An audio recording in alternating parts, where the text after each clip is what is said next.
어떤 율법교사가 일어나 예수를 시험하여 이르되 선생님 내가 무엇을 하여야 영생을 얻으리이까.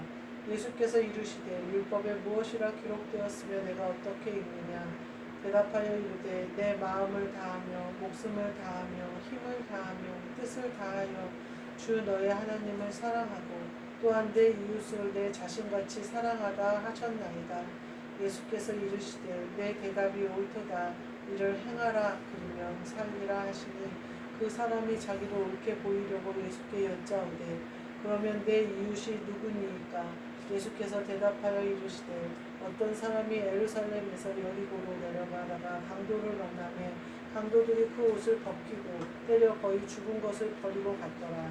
마침 한 제사장이 그 길로 내려가다가 그를 보고 피하여 지나가고 또 이같이 한 레위인도 그곳에 이르러 그를 보고 피하여 지나가되 어떤 사마리아 사람이 여행하는 중 거기 이르러 그를 보고 불쌍히 여겨 가까이 가서 기름과 포도주를 그 상처에 붓고 싸매고 자기 짐승에 태워 주막으로 데리고 가서 돌보아 주니라. 그 이튿날 그가 주막 주인에게 대라니온 둘을 주며 이르되 이 사람을 돌보아 주라. 비용이 더 들면 내가 돌아올 때에 갚으리라 하였으니 내 생각에는 이 세 사람 중에 누가 강도 만난 자의 이웃이 되겠느냐.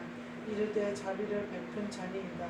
예수께서 이르시되 가서 너도 이와 같이 하라 하시니라. 아멘. 오늘 말씀은 행하라 그러면 살리라 라는 말씀으로 함께 은혜를 나누고자 합니다. 오늘 본문 말씀의 25절, 26절, 27절에 보면 율법에 무엇으로 기록되었느냐 이래요. 율법교사가 와서 뭐라고 물었냐면요. 영생을 얻으려면 어떻게 해야 됩니까? 이렇게 물어요. 생명을 얻으려면 어떻게 해야 됩니까? 내가 영이 다시 살아나려면 어떻게 해야 됩니까? 이렇게 예수께 묻는 거죠. 그러니까 예수님이 뭐라고 하시냐면 율법에 뭐라고 써있냐 이렇게 얘기해요. 그러니까 율법교사니까 율법을 제일 잘 알겠죠. 그러니까 네가 율법교사니 율법에 뭐라고 써있냐, 영생을 얻으려면 어떻게 하라고 써있냐 이렇게 물어요. 그러니까 율법교사가 뭐라고 얘기하냐면 이제 하나님을 사랑하고 이웃을 내 자신같이 사랑하라고 써있다 이렇게 얘기해요. 우리가 예수님께 질문을 할 때 항상 우리가 예를 들면 세상적으로 말하면 잘났다고 생각하는 거죠. 주님이 보시기에 그것 때문에 주님께 못 다가가는 것들이 있어요. 그것을 딱 찍어서 질문하실 때가 있어요. 율법교사에게는 율법이 뭐라고 써있냐. 또 마리아같이 죄인에게는 죄에 대해서 물으시고 그 삭개오에 대해서도 그 구원에 대해서 얘기하시고 이 질문하시는 게 다 달라요. 대답하시는 것도 다 달라요. 우리에게 오늘 뭐라고 얘기하시냐. 우리에게는 너에게 그리스도 예수의 복음을 주었으니 너가 어떻게 살아야 영생을 얻겠느냐 이렇게 질문을 하실 거예요. 그 질문에 우리가 뭐라고 답해야 될까? 오늘 그것에 대해서 얘기를 해보려고 해요. 첫 번째로 보면 25절, 26절, 27절의 말씀에 뭐라고 하냐면 영생을 어떻게 얻느냐 이렇게 질문을 하시는 거예요. 예수님. 영생을 우리가 질문을 해요. 나 그리스도 예수의 모습으로 살려면 어떻게 살아야 돼요? 예수님 그랬더니 너는 어떻게 생각하냐 이렇게 묻는 거예요. 우리에게 있어서 영생은 믿어서 구원 겨우 받는 것도 아니고 예수를 구주로 고백해서 성령 받는 것도 아니고 이미 그 단계는 다 지나서 그리스도가 우리 안에 오셔서 우리를 주인 삼는 상황이에요. 그럼 우리에게 영생은 무엇일까? 이런 질문을 스스로에게 한번 해보자 이런 말이에요. 베드로후서 1장 4절에 보면요. 신성한 성품이라는 말씀이 나와요. 이로써 그 보배롭고 지극히 큰 약속을 우리에게 주사 이 약속으로 말미암아 너희가 정욕 때문에 세상에서 썩어질 것을 피하여 신성한 성품에 참여하는 자가 되게 하려 하셨느니라. 우리에게 썩어질 세상의 것을 피하게 하셨대요. 그리고서는 신성한 성품에 참여하게 하셨대요. 우리가 지금 이웃을 사랑하고 하나님을 사랑하는 우리의 그 율법의 완성, 하나님이 말씀하시는 그 완성은 우리가 신성한 성품에 참여하는 거예요. 율법교사는 뭐라고 얘기하냐면 하나님을 사랑하고 이웃을 사랑한다 이렇게 얘기해요. 같아요. 우리도 하나님을 사랑하고 이웃을 사랑하는 거예요. 사랑이 뭐예요? 사랑하는 사람은 믿기도 하죠. 사랑하는데 믿지를 못하겠다. 그런 사람이 세상에 되게 많더라고요. 내가 막 의심을 해요. 남편을 의심을 하고 막 여자들하고 웃는 것만 보면 막 난리를 치고 어디 여행을 갔는데 내가 아는 누가 그 시숙님이 말하자면 시숙님이 자기 동생을 데리고 여행을 간 거예요.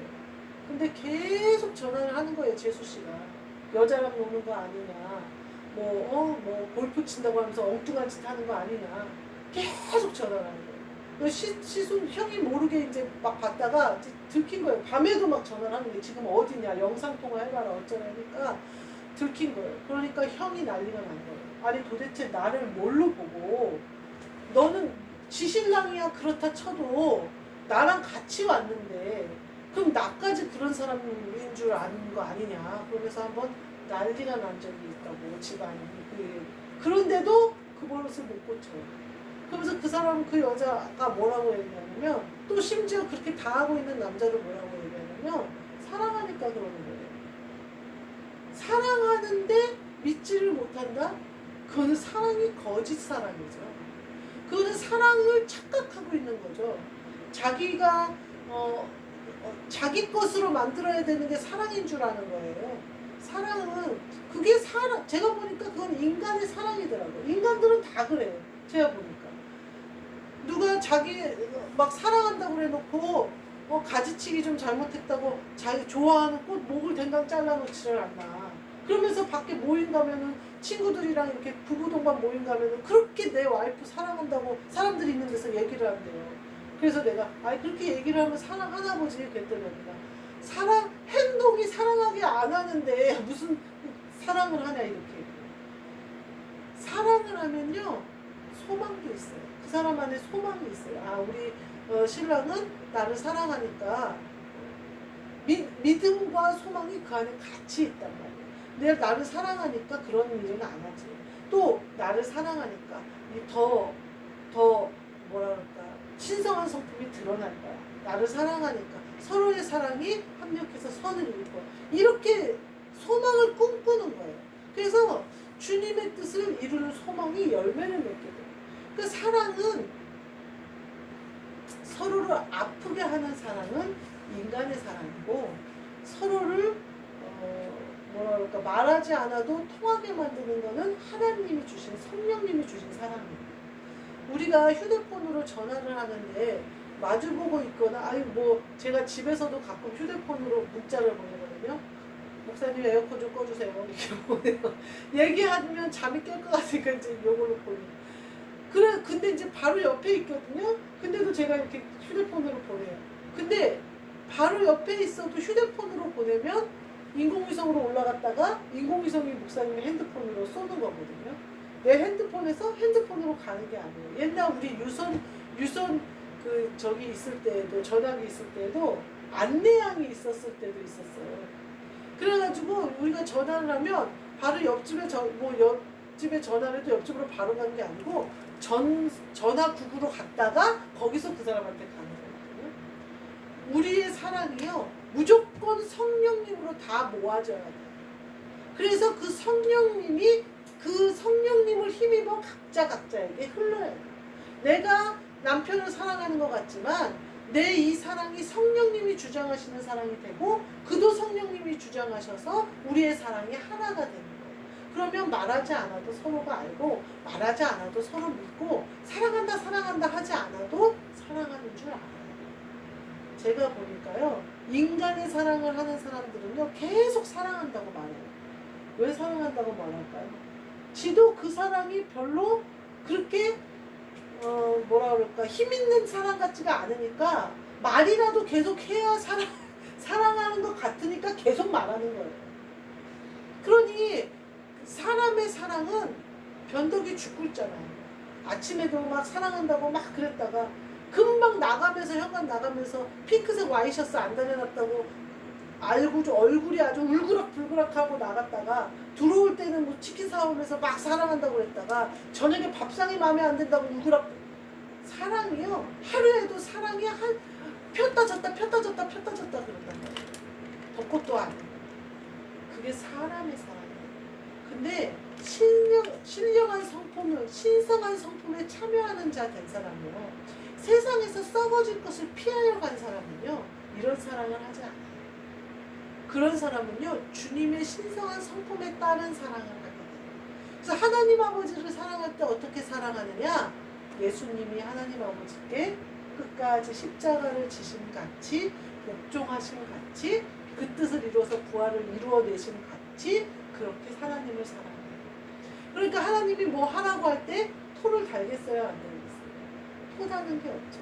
예수님이 십자가를 지셨는데, 예수님의 십자가가 내 마음에 항상 있는데, 예수님을 쫓아가는 그 마음이 내게 항상 있는데, 하나님의 사랑을 실천하는데 망설임이나 쭈뼛거림은 있을 수가 없다는 거예요. 사람을 사랑하는 것도 마찬가지예요. 내 자존심이 먼저라면 그건 예수님 신성한 성품에 참여하는 자의 사랑이 아니에요. 내 어떤 체면과 내 어떤 내 어떤 그런 것이 우선시 된다면 그거는 사랑이 아니에요. 우리가 해야 할 사랑은 예수님. 그분이 내 안에 오셔서 그분의 사랑을 이루시는 그 사랑을 해야 돼요. 제가 보니까요, 그 사랑을 하는 사람들이 굉장히 작아요. 제가 목회자 부부였잖아요.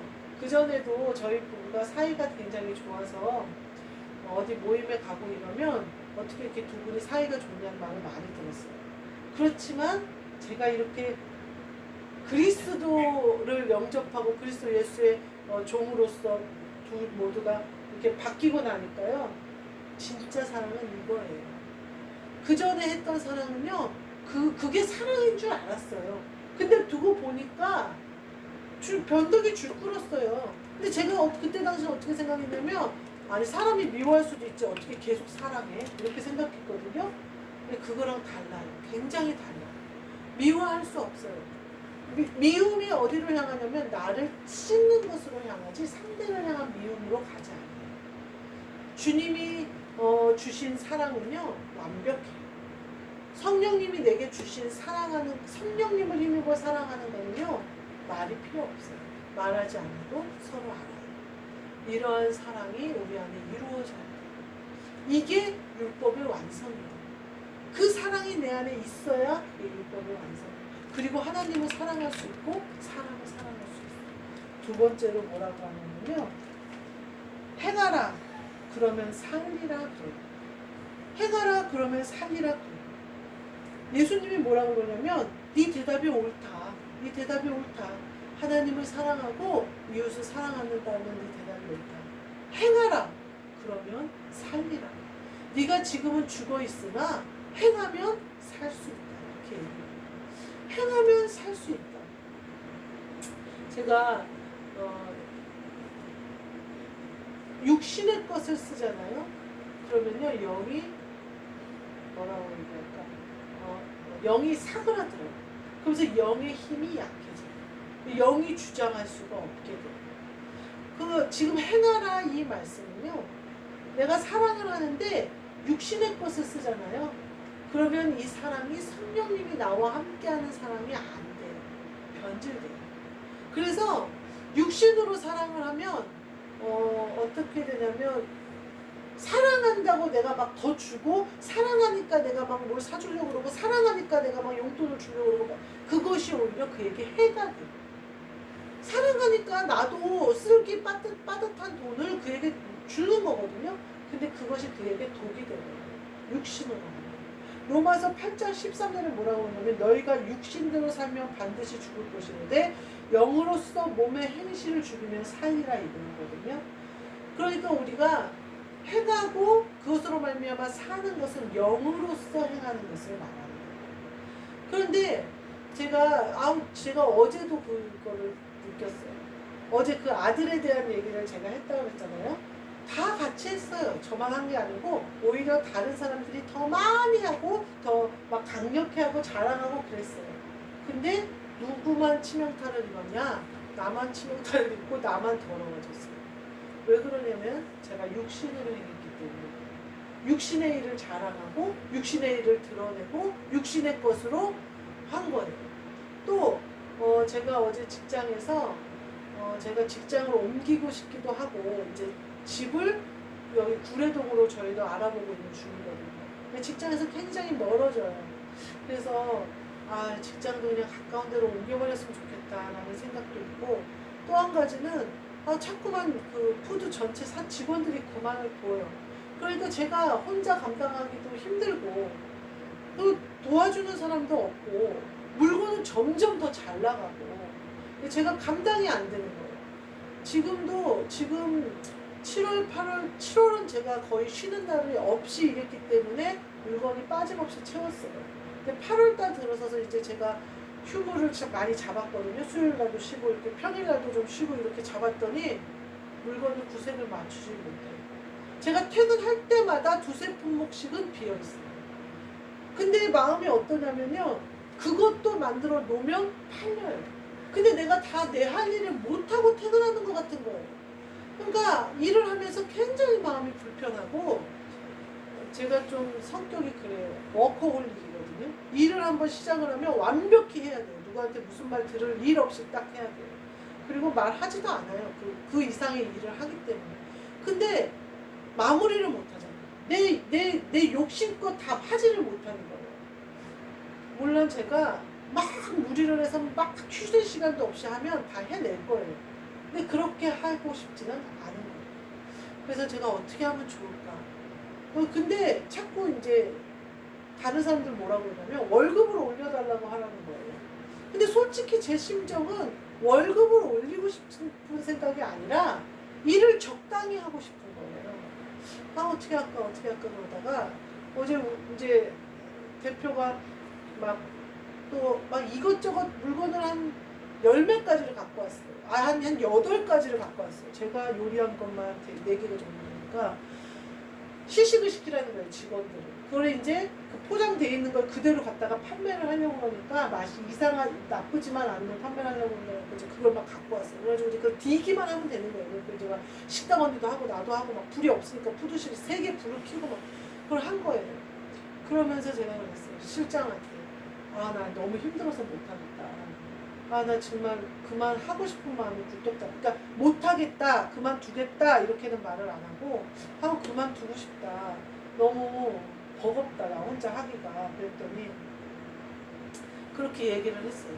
그리고 이제 사모가 와서 집 얘기를 하면서 이제 구례동으로 집에 이사 가려고 알아보고 있는데 너무 직장하고 멀어진다 이렇게 얘기를 했어요. 근데 그게 제가 육신으로 한 말인 거예요. 그러니까 내가 일을 조절하거나 월급을 올리거나 하는 방법은 많아요. 왜냐하면 내가 일하는 그 이유가 주님 앞에 하는 거기 때문에, 주님이 공급하시는 거기 때문에 난 기도로 그거를 할 일이었는데, 내가 사람을 조절하려고 내 머리에서 나온 생각으로 조절을 한 거예요. 근데 물론 하나님이 그거를 제가 깨닫고 씻었으니까 바꿔주셔서 망신을 당하지 않게 하실 거고, 그 확신은 왔어요. 망신을 당하지 않게 하실 거고 오히려 전화위복으로 바꿔주신다는 거는 왔는데, 제가 방법이 틀려먹었구나. 그게 확 느껴져요. 우리는요, 육신으로 해서는 유익할 게 없어요. 제가 빨리 깨닫고 씻지 않잖아요. 계속 그 방법을 밀고 나가잖아요. 그러면 개망신 당해요. 월급이 올려요? 오히려 있던 돈도 깎이는 수가 있어요. 그러고도 못 그만두고 거기서 그대로 다니는 수가 있어요. 육신의 일로 해서는 우리에게 사망이 있을 뿐이지, 망신만 있을 뿐이지 도움이 되거나 득이 되는 일이 없어요. 우리는 다만 영으로 행해요. 우리가 하는 방법은 하나님이 하시도록 해야 되는 방법이에요.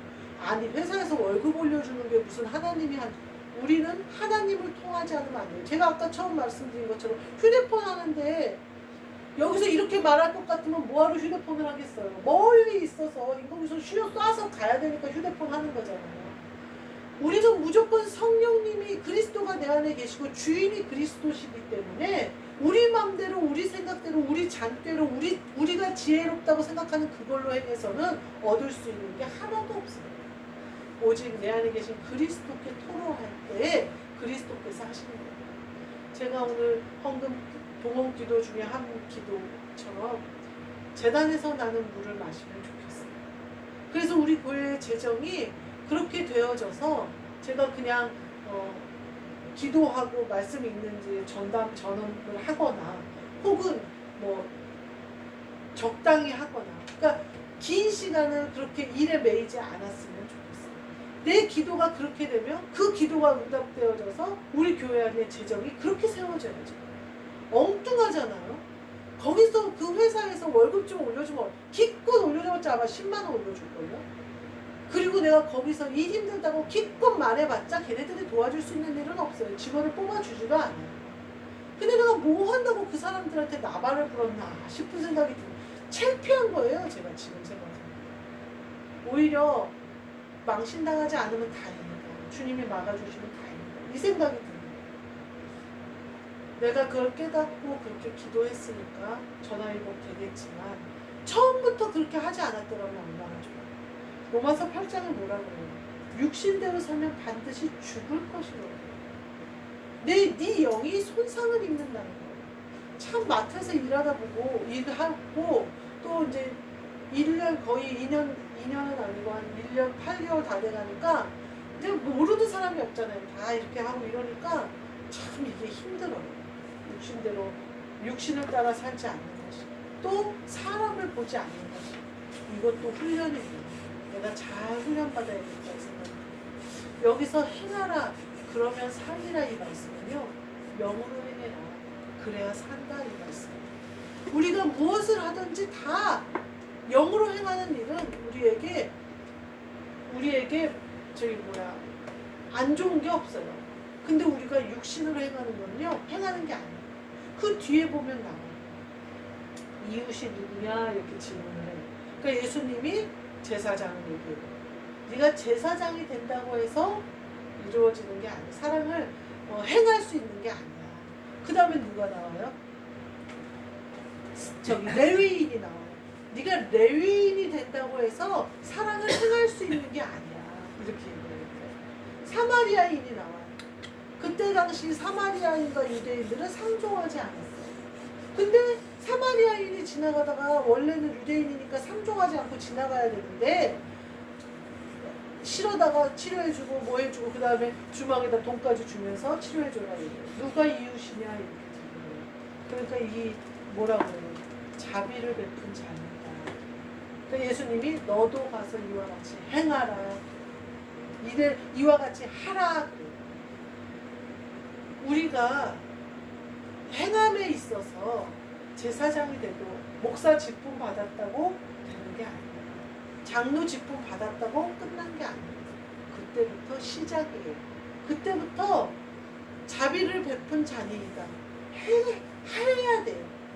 오히려 제사장과 레위인이기 때문에 피를 흘리고 쓰러져 있는 사람을 피하여 간다면 그건 하나님이 원하는 일이 아니라.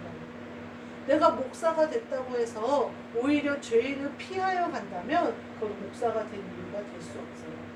우리가 교회 안에서 직분을 받았는데 가난하고 예를 들면 미운 짓 하는 성도들이 있잖아요. 성도라기보다는 교인일 수도 있죠.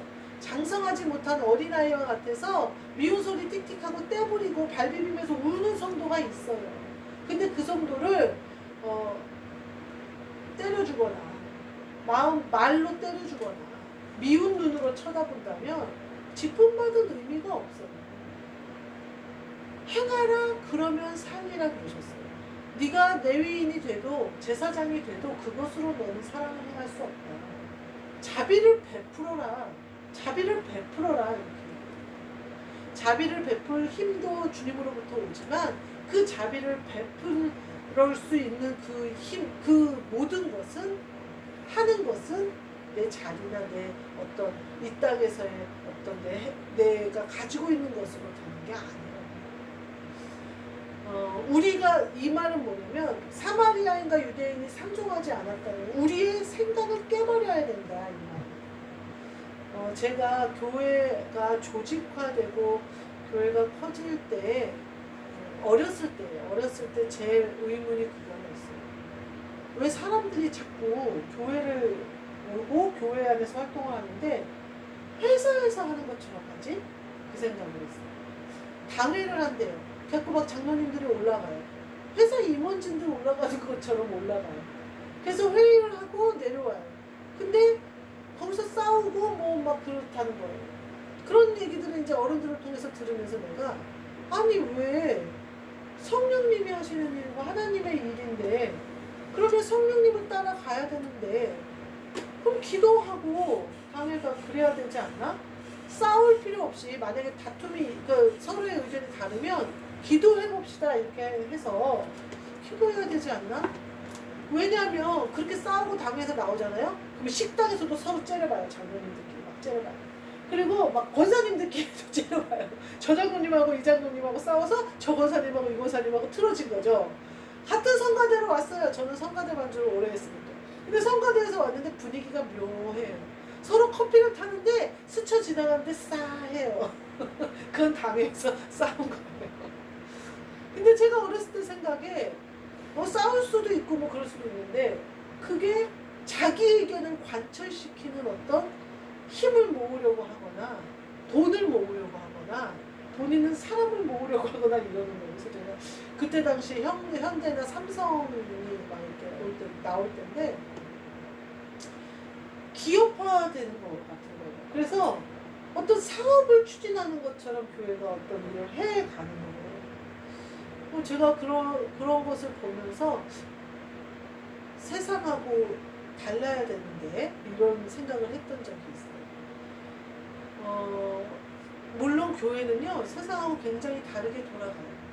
일도 하나님이 완성시키시고 또 기도로 완성돼요. 그리고 사실은 당회원들보다는 성도들의 헌금과 성도들의 기도로 세워져 가요.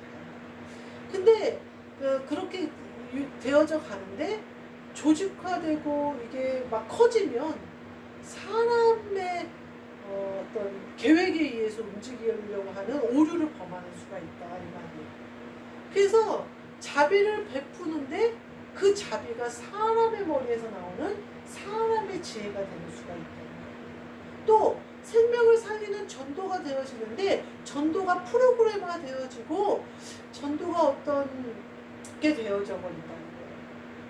옛날에 장애우들을 위한 어떤 프로그램을 교회에서 돌린 적이 있어요. 그 장애우를 위한 프로그램을 돌리면서 한 가정이 책임져서 데려오기도 하고 교회 안에서 밥 먹고 이렇게 예배드리고 하는 모든 것을 케어해주고 도와주는 그런 프로그램이었어요. 근데 이 장애우가 그 프로그램의 서비스를 받는 것까지는 좋았는데 주일날 자기가 그러니까 이 엄마와 아이였는데 아이가 중증 장애였어요. 그러니까 엄마가 많이 힘들겠죠. 근데 주일날 되니까 차도 가지고 한 가족이 와서 한 부부가 와서 장로님 부부가 와서 자기 가족을 케어해 준단 말이에요. 그러니까 자기가 이 아이로부터 해방될 수 있는 날이라고 생각을 하는 거예요. 그래서 요구하는 게 점점 많아지는 거예요. 예배 다 끝났는데도 내 아이 좀 데리고 있어라. 뭐 일찍 데리러 와라.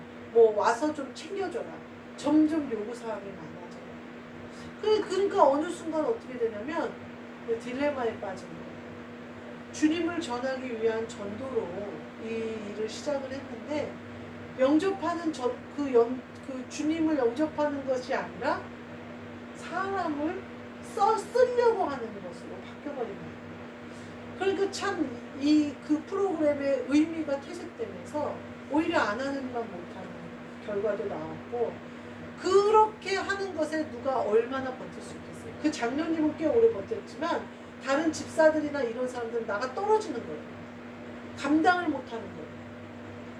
우리가 하는 사랑을 실천하는 거는요 성령님에 의해서 성령님이 주시는 그 힘이 아니면 불가능해요. 사람을 변화시키는 거는요 성령님이 하시지 사람의 정성으로 되지 않아요. 봉사와 헌신은요 성령님이 역사하실 때 명령을 따라 하는 것이지 그것이 먼저 되면 안 돼요. 그래서 제가 그거를 경험한 적이 있어요. 얼마나 힘든지 몰라요. 장애우 한 명을 케어하고 같이 밥 먹고 같이 예배드리고 계단에 업어 나르고 하는 게 보통 힘든 일이 아니에요.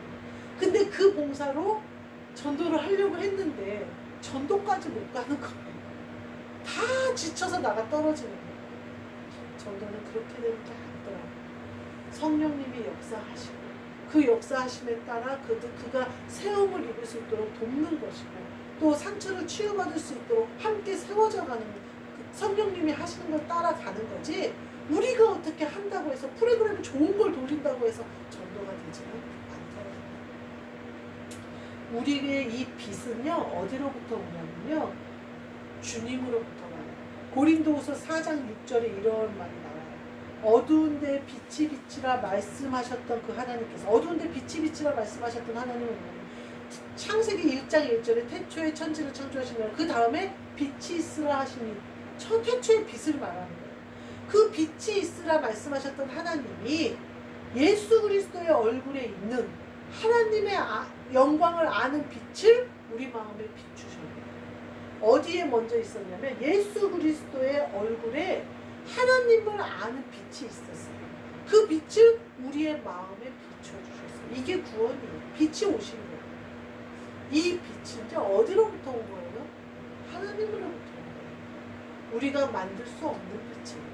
우리는 빛을 한 1도 전기불도 그렇잖아요. 우리는 못해요. 오직 하나님이 하셔요. 우리의 모든 자비와 우리의 사랑의 실천과 우리의 모든 삶과 우리의 전도와 우리의 구제와 우리의 봉사는 어디로부터 와요? 하나님으로부터 와요. 거기로부터 시작돼서 거기로부터 비춰져요. 우리가 행하라 그러면 살리라 하시는 행하라는 우리 안에 오신 빛으로 오신 이 그리스도로 말미암아 우리를 통하여 비추어지도록 하는 것이 그러므로 하나님의 사랑이 완성되고 이웃을 사랑하는 사랑이 하나님을 소개하는 일로 되어지고 절대 육신으로 행하면 그 어떠한 것도 우리까지 죽인다는 사실을 아시고 육신으로 하지 마시고 영으로 행하며 성령님이 하시도록 나를 내어드려서 나도 살고 교회도 살고 그도 살고 전파되어지는 복음으로 말미암아 다른 사람들도 사는 그 역사가 우리를 통하여 또 우리 교회를 통하여 일어나기를 주님의 이름으로 축복합니다. 아멘. 기도하겠습니다. 하나님 저희에게 성령을 주시고 그리스도를 모시도록 허락하여 주사 신성한 성품에 참여하게 하셨사오니 그 비추이신 빛을 마음껏 밖으로 발산할 수 있도록 영으로 행하게 하시며 그리스도의 명령을 따라 행하게 저희에게 능력으로 담으켜 주옵소서. 예수 그리스도의 이름으로 기도하옵나이다. 아멘. 주 예수 그리스도의 은혜와 하나님 아버지의 사랑과 성령님의 교통하심이 행함으로 말미암아 살아있는 삶을 사는 우리 모두에게 그리고 이 행함이 있는 살아있는 자 된 축복이 모든 우리의 사랑하는 권속들에게 영원까지 함께 있을지어다. 아멘.